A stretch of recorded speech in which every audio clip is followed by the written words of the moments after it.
Saya kaget kemarin Pak Batiar Hamzah, Deputi Gubernur BI menyatakan dia kaget ekspor naik tapi tidak ada dolar.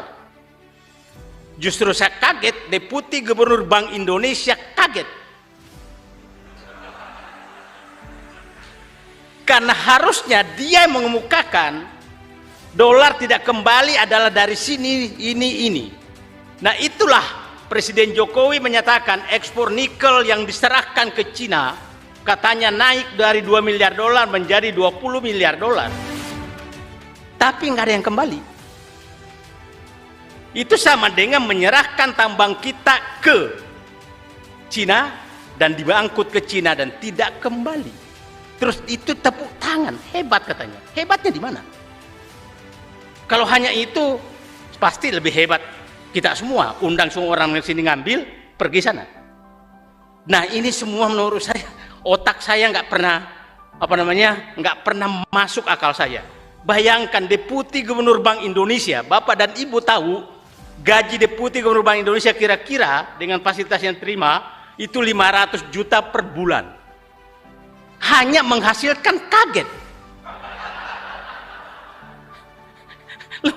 Logikanya di mana? Wahai penguasa, kau sudah membuat utang meroket. Kalau Bung Karno dulu membuat, Pak Harto dulu membuat utang itu hanya 0,047 triliun per hari. Pak Harto SBY 0,37 triliun per hari. Pak Jokowi itu 1,7 triliun per hari. Kalau ditambah dengan BUMN 3 triliun per hari.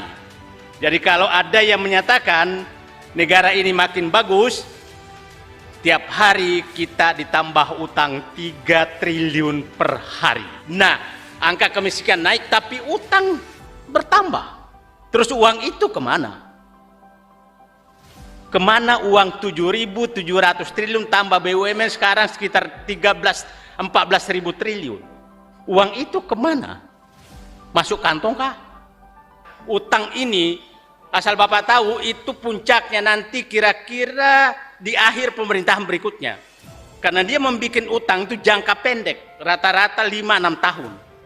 Dan bunganya sangat tinggi itu sekitar sekarang 6,2%. Pembayaran pokok utang kita sekarang sekitar 450 triliun bunga saja, 450 triliun.